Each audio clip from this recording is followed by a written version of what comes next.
jëkkër yónnee moo tax nga rakkaaju nii mais bon alors Aïcha action conscience nga war a waxtaanee li nga xamante ni moo di pré-inscription à l'étranger bu mel ni bëri na ay dérives yu nga xamante ni nag nemmeeku nañ ko ci donc war nañ koo mën a nag bàyyi mais ñu bàyyi la nga dara sa invité d'abord rubrique yu Aïcha bi muy daaneel ci bi muy jeexal ci laay am le message d'une personne qui me dit fàttalul ñu le président de la République que ne promettre nañu ne que hôpital Youssou Mbargane bu Rufisque dina ko relever plateau médical bi donc def ko hôpital donc de niveau 3 donc loolu maa ngi koy lancé waat donc message wala maa ngi koy lancé waat appel. xam nga maanaam dañ ma jàppee koo xam ne lépp laa war a wax ci télévision bi quand il s'agit de Rufisque. d'accord donc merci beaucoup déjà alors maa ngi dalal donc Mamadou Niang Mbaye ñu bàyyi ko mu nuyoo ak les téléspectateurs de Walfadjri. asalaamaaleykum waa Pathé maa ngi leen nuyu yéen plateau bi yëpp. ñu ngi lay fay di am mbégte di partager plateau bi ak yéen. ñu fas yéene échanger si benn sujet boo xam ne c'est un sujet important. boo xam ne je pense que ñu bari war nañ si mën a gis seen bopp. exactement voilà. Alors donc déjà bu ñu dugg donc dans le vif du sujet est-ce que mën nga ñëw monsieur Mbaye ci li nga xamee moom mooy benn diagnostic bu xaw a large un peu alors ci wàllum préinscription à l'étranger yow boo ko doon jàngat par rapport ak Sénégal wala boog Sénégalais yi donc xale yi nga xamee ne que donc pratiquement tu les reçois tous les jours pour que ñuy wax ne dañu bëgg a dem à l'étranger ça t'inspire quoi par rapport ak li Sénégal soxla dans le futur. Bon dafa nekk affaire boo xam ne déjà dafa nekk en fait affaire boo xam ne kenn réglementaire ko. côté préinscription. parce que jeunes yu bari souvent dañuy am tendance bu dem voyager. souvent ñi nga xam ne la plupart c'est pas un projet. alors que pour man dem jàngi à l'étranger dafa war a nekk un projet. un projet. voilà moo tax soo xoolee la plupart dafa am Sénégal dafa am si ay agences yu bari yu fi nekk. et que ñu si bari dañuy aussi profito di jéem a jouer si en fait disons si loolu. pour mën a arnaquer étudiants yi ak élèves yi nga xam ne dañuy bëgg dem jàngi à l'étranger. exactement parce que jàngi à l'étranger c'est pas seulement dem rek voyager en fait. projet la bi nga xam ne da nga koy togg depuis ba nga nekkee en classe de seconde wala objectif pour dem jàngi à l'étranger après. yi nga xam ne en fait da ngay soxla benn démarche boo xam ne da ngay soxla benn démarche d'accompagnement. moo tax boo xoolee au Sénégal dafa am lu ñuy wax ay structures d'accompagnement yi nga xam ne ñoom ñooy accompagner étudiants yi nga xam ne bëgg dem jàngi à l'étranger. maintenant ce qui se passe est que dafa am ay agences de voyage yi nga xam ne dañ nekk ci biir. moo tax man la plupart je parle de structure d'orientation pour des études à l'étranger. Parce que agence de voyage moom son rôle c'est quoi? C'est de faire voyager la personne. Alors loolu ça n'a rien à voir ak dem jàngi à l'étranger. léegi soo xoolee par exemple sénégalais la plupart ñoom seen démarche dem jàngi à l'étranger souvent ñetti pays la plupart. mooy France Canada Maroc. léegi dëkk bu ne dafa am particularité bi. c'est-à-dire boo xoolee France ñoom ils sont beaucoup plus ci démarche par exemple qualité. alors que boo xoolee pour le Canada souvent la plupart ñoom ils mettent l'accent sur les moyens de l'étudiant en fait. D'accord. Et que aussi le plus important est que yi nga xam ne duñ ko def je sais pas ndax l'État le fait ou pas. mooy accompagner étudiant bi ci orientation sur le choix en fait. sur le choix. Important. Je pense que le plus important c'est le choix en fait.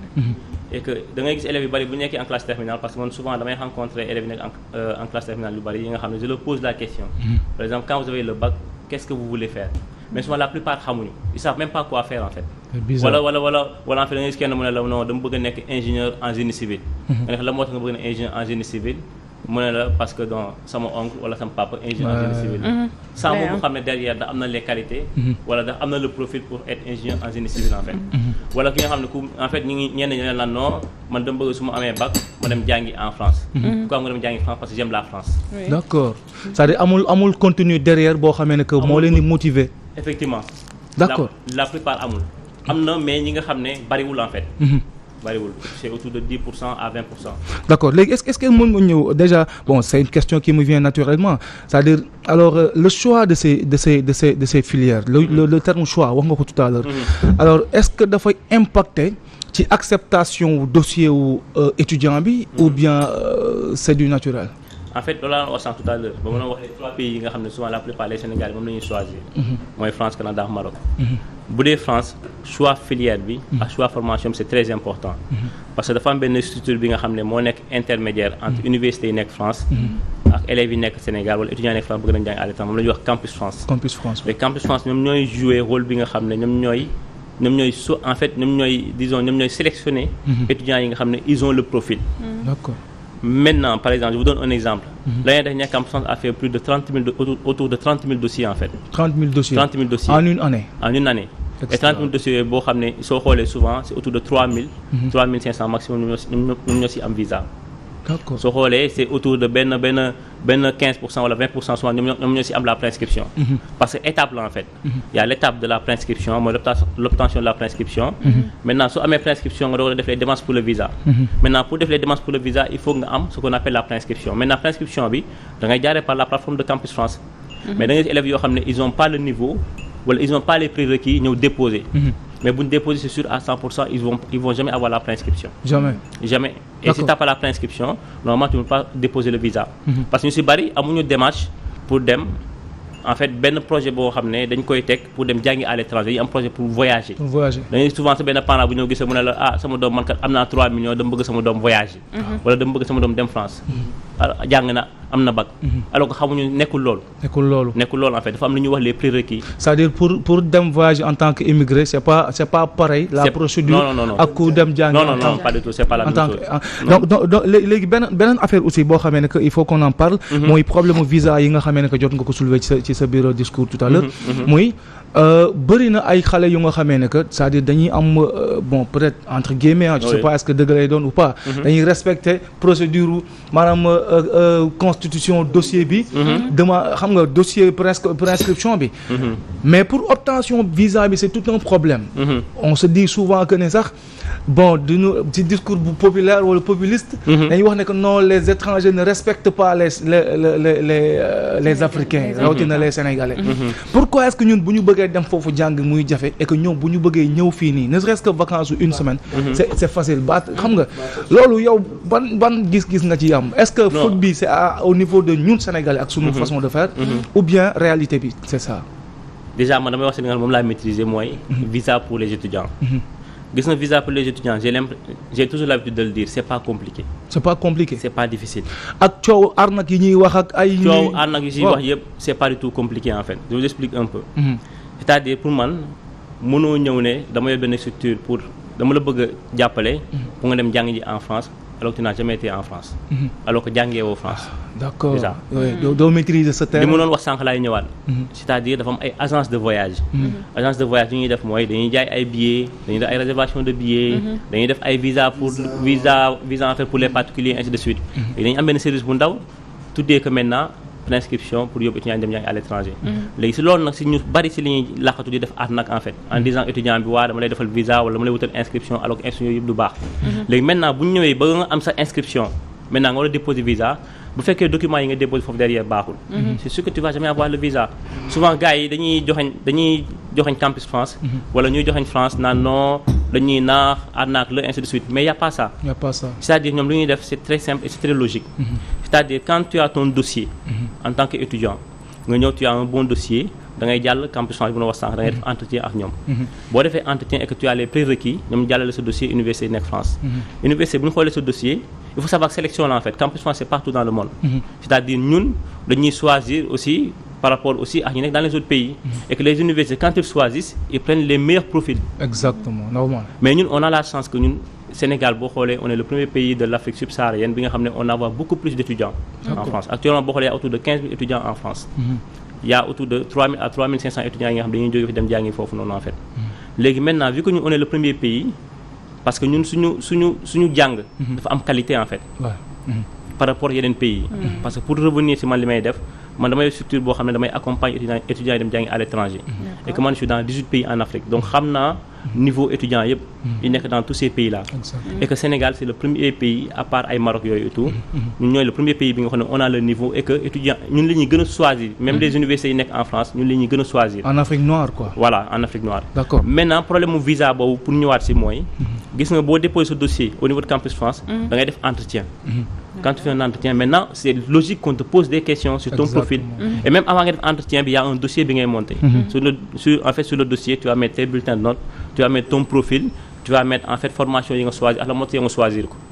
maintenant soo paree loolu nga dem Campus France nga def sa entretien maintenant boo def entretien ak le conseil d'orientation moom lu muy xool mooy est-ce que yow apte nga pour dem jàngi à l'étranger moo tax ma ne la nekkul voyage. appui mooy yow est-ce que tu as les prérequis. parce que ça sert à rien nga jël benn élève boo xam ne tu sais que kii bu demee France il va pas réussir nga koy may visa. donc y a pas d'arnaque en fait derrière lu ñuy wax yëpp amul. maintenant boo defee entretien ak moom mu xool bu xoolee mu poser ay questions quelles sont vos motivations pourquoi vous voulez aller étudier en France quel est ton projet d'études quel est ton projet professionnel. bu xoolee ne par exemple ton dossier est cohérent moom day def benn résumé. résumé boobu muy def nag maintenant day envoyer ce dossier en France. léegi bu ko envoyé par exemple benn université bu nekk Paris exemple université bi jot yeneen dossiers yi nekk dans tous les pays maintenant moom mu xool. bu xoolee choix bi baax nga am les prérequis say notes baax nga am profil bu baax c'est sûr que ñoom après ñoom dañ lay may ce qu'on appelle une acceptation. bu ñu la may acceptation maintenant nag sur ce dossier. si campus nga jot ne yow am nga acceptation. maintenant ça c'est la première étape. maintenant après nga jàll étape visa. l'étape oui allez-y. déjà xam nga le problème mu ngi nekk ci tout à l'heure wax nga ko bi ngay commencer mooy. alors manque d'organisation wala anarchie bi am. ci wàllu agence yi. ak seen ay responsabilités yi ñuy jël. tout à l'heure yaa ngi wax ne que. da ngay gis ay agence yu nga xamee ne que maanaam ñoom. xamuñu voilà xamuñu ci wàllum voyage jàngi dara. mais ils sont dans ça dañ koy jël parce que xaalis bi la ñuy. voilà xaalis bi d'accord léegi loolu noonu aussi est-ce que jotul aussi que yéen ñi nga xamee ne que vous êtes yéen a ngi nekk di liggéey ci wàllu wi que vous essayez de vous organiser en une organisation parce que am na organisation yoo xamee ne que ñi di convoyer les pèlerins à la Mecque yu demee noonu am nañu ay organisation est-ce que jotul aussi que yéen vous aspirez à la naka lañ koy waxee en tout cas jéem a fiabiliser wala organiser seen secteur information bi jàll nga xam le ministère wala le ministère de l'éducation le ministère des affaires étrangères impliquer leen un peu ci seen démarche.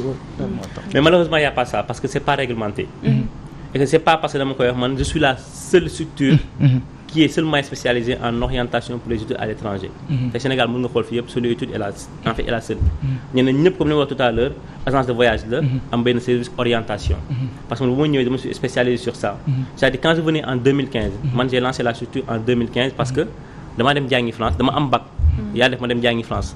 ba ma demee jàngi France. j'ai fait benn parcours boo xam ne par exemple j'ai fait ce qu'on appelle les grandes les classes préparatoires des grandes écoles. ngeen ay jaari de moom lañ def. jàng foofu loolu c'était pour ñoom ils choisissent les meilleurs. maintenant soo paree ñu yóbbu la nga dem defee une école d'ingénieur. mais bu ma defee loolu parcours boobu def sama école d'ingénieur ba am sama diplôme en administration des entreprises am un diplôme d'ingénieur en télécommunication commencé benn expérience chez Orange à un moment man dama nekk ci benn démarche sociale. démarche sociale mooy. ba ma nekkee foofu sama xarit nekkoon fii au Sénégal dama daan leen aider dem wut ay école wutal leen ay hébergement ainsi de suite ba ñoom ñu ñëw jàng en fait à un moment j'ai fait le choix de rentrer au Sénégal mais ba may rentrer au choix en fait j'ai monté un projet gars yi financé ko accompagnement maintenant ba ma ñëwee Sénégal pour lancer ko j'ai fait l'étude du marché wala étude du marché ma gis ne ñi fi nekk ñëpp di def étudiants yi jàngi à l'étranger ça derrière amul benn affaire bu sérieux parce que li mënoo wax sànq la parce que agence de voyage la. c'est-à-dire parce que xam nañ ne bu ñu spécialisé wu seulement ci côté étudiant duñu am profil bu ñu bëgg. ok donc ñu def ay kii yu bari ay services yu bari maintenant di ci nax étudiants yi lu ñu arnaqué ci ay étudiants fi Sénégal pour dem jàngi à l'étranger xamoon nu mu toll en fait. mais man je me suis dit que ba ma ñëwee naa def benn démarche sérieux boo xam ne c'est-à-dire je vais faire les choses autrement.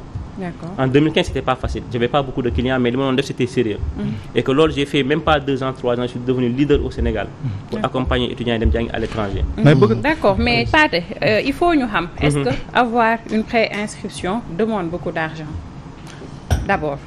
Non pas du tout mais parfois nga gis agence yoo xam ne dañuy ñëw ne la non 2 millions wala 1 million 500 nga dem jàngi à l'étranger. non maanaam dossier yi ngay déposer ndax dañ lay laaj nga joxaale ci xaalis ci démarche yi. je vous donne un exemple par exemple man sama structure j'ai fait telle sorte que étudiant bi bu ñëwee du fay xaalis bu bari tu payes par étape quand tu viens avec ton dossier tu payes benn montant boo xam ne c'est 67 000 pour les frais de dossier maintenant su ma monter ce dossier ba defar ko lépp bañ defar lépp je te prépare pour sa entretien Campus France boo ñëwee xam naa formation bu en fait boo ñëwee avant tout dañ lay defal benn orientation waxtaan ak yow xool say notes xool say prérequis et tout xool yow ne formation la ñu war a déposer monter le dossier bi accompagner sur toutes les démarches de Campus France. Maintenant, là, tu payes 67 000 par exemple pour les frais de dossier. Seulement ça en fait. Par contre, oui. Par contre, une agence, ils te demandent de payer 1 million ou ils te demandent de payer 500 000, ainsi de suite. comment tu procèdes foofu la arnaque bi ko di foofu la arnaque bi commencé parce que ñu bari xamuñu construction dossier. voilà moom comment il procède. parce que tu le fais pas gratuitement. non mais non en fait tu payes des frais de dossier. non parce que frais de dossier bi. non ça c'est des frais d'ouverture de dossier. parce que au fait il faut ñu leeral lii. parce que comme ni mu wax day am ñuy tëb naan la jox ma 2 millions. jox ma 2 millions jox ma 3 millions jox ma 500 000 wala ça ne demande pas beaucoup d'argent. non pas du tout jàngi à l'étranger cherul c'est-à-dire ku nekk am nga possibilité dem jàngi à l'étranger. loolu nag communication bi communication en fait les gens ils ont pas l'information. malheureusement les gens ils ont pas l'information. oui. jàngi à l'étranger cherul ba tax nag y en a de ces agences yoo xamante ne nii. dañuy dem di proposer les étudiants. Sénégalais des filières yoo xamante ne nii ça n'apporte pas gros je m'explique par exemple nga dem nit ki par exemple science la gënoon maîtriser am ay bulletins notam yu baax ay 13 et quelque chose comme ça peut-être fac science la bëggoon wala fële nga xam ne moom moo di médecine la bëggoon mais malheureusement ñu yóbbu ko fac science bëggu ko mu ne day dem continuer à kii amul possibilité def santé amul possibilité def médecine Europe mais da ngeen koy dégg yéen parce que moyen am baax na rek da ngeen koy proposer des filières yoo xamante ne nii bu demee foofu noonu du ko apporter dara wala sa bëggu ko woon wala des filières yoo xamante ne même France foofu noonu kenn jàng ko fa parce que day metti wala day yàgg wala day soof tellement pourquoi ngeen di bon dénaturer wala ngeen di changer carrière u xale yi ndax rek bëgg def Europe alors que tey ji da leen di désorienté li may wax dama ko xam parce que dama ko dund est-ce que comprendre nga on avait les possibilités d'aller voyager parce que amoon nañ les moyens après bi ñu amee bac mais on te propose des filières yoo xam ne léegi quand boo demee ba koy waxtaan ak say sœur wala say mag yoo xam ne def nañ France dañ naan la filières yi fi du fa dara foofu boo fa génnee doo fa dara est-ce que comprendre nga lu tax ngeen def procédé boobu noonu déjà boo leen lu tax day mel ni c'est-à-dire si ñun yéen la daal de façon générale te yaa leen teewal non man maa leen teewal mais man man benn sut laay teewal mënuma teewal te xam naa li ma wax ni ñu bëri dund nañ ko effectivement c'est mënuma teewal ñoo xam ne man je suis pas dans cette démarche. waaw wuute na ak li muy def. non man li may def je suis pas dans cette démarche je suis connu partout je te dis je suis dans 18 pays donc je suis connu par Campus France. on dit pas que yow da koy def mais tey bu ñu amee personne bu mel ni dañuy globaliser rek les questions non mais en fait dinaa si ñëw parce que pourquoi loolu mooy le problème mooy li ma doon wax sànq mooy choix d'orientation. choix d'orientation fa lay commencer mooy en classe terminale d'une part qui est responsable d'une part c'est l'État. est-ce que quand on est en classe terminale man fi ma nekkoon France ma doon jàngee lycée laa doon jàngee mais lycée bi dañ doon am ñi nga xam ne si biir lycée bi ñi nga xam ne seulement orientation la ñuy def mën nga leen gis chaque mois wala chaque 2 mois nga ñu ñëw waxtaan ak yow ci formation yi wax la débouché yi ainsi de suite mais mais loolu amul fii au Sénégal et que yow tey boo ñëwee gis benn agence de voyage disons nga ne dama bëgg dem jàngi à l'étranger moom day xool fan la gën a yombee mais est-ce que fu mu gën a yombee foofu maintenant. jéem a arrangé waaw oui. di ndax fa la gën a yombee en fait fa la gën a yombee pour am plein inscription. xam-xam boobu boo ñëwee forcément bu fekkee yow xamoo mais foofu la en fait pour jëm la dugal foofu mais bu la dugalee foofu sax léegi maintenant ça ne passe pas au niveau de Campus France. c'est-à-dire choix d'orientation gis nga même bu nekkul sax déjà France Sénégal fi ñu bari ñi nekk à l'université da ngay gis kenn koo xam ne ba mu nekkee 6e wala ba mu nekkee xale ba classe en fait ba terminale il était excellent. mu dem université échec. nga gis ko mu naan def naa licence 2 bàyyi naa def naa licence 3 parce que choix d'orientation bi la. parce que bu nekkee en classe terminale xamuñ lan la ñuy choisir. ñu bari dañuy c'est-à-dire man si su ma la comprendre bu baax a baax monsieur Mbaye moom mooy.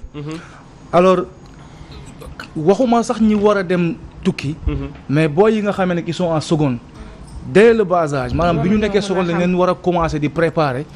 alors psychologiquement ok donc leur faire comprendre donc fii ak quelques 3-4 ans voire 5 ans. war nga am benn canevas boo xamee ne moom nga war a tegu.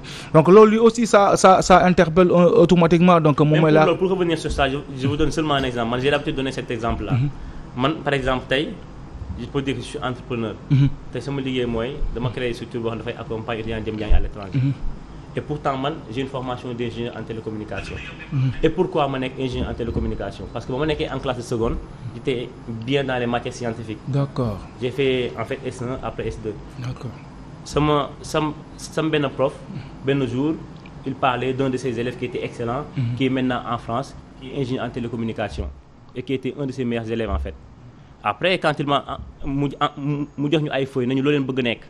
ku ne naka bind man j'ai écrit ingénieur en télécommunication loolu moo ma topp jusqu'à que ma def un bac plus je peux dire sax même bac plus 6 j'ai fait un bac plus 5 defaat formation en école de commerce nekk ingénieur en télécommunication j'ai ce diplôme mais ça me sert à rien liggéey bi moo si xam sa diplôme fa la nekk parce que choix d'orientation yu baaxul alors léegi peut-être ça ce sera une dernière question moom mooy bon une question brève solution bi pour alors pallier ci problème yi booy di dund ci wàllu préinscription déjà dindi nga suñu xel que ne alors nañ dédouaner un peu la France wala bokk yeneen dëkk yi ñuy am pour di wax ne que respecté wuñu Sénégalais yi moom moo tax ñuy donc est-ce que mën nga ñëw un peu sur la solution déjà pour en fait li ngay wax en tout cas la personne qui est en train de te suivre te am yéene donc dem jàngi à l'étranger solution bi avant tout c'est une démarche personnelle en fait c'est-à-dire jàngi à l'étranger c'est un projet déjà il faut que élève bi wala étudiant bi xam ne ça c'est un projet man dama bëgg dem jàngi à l'étranger et pourquoi ma bëgg dem jàngi à l'étranger pas seulement pour voyager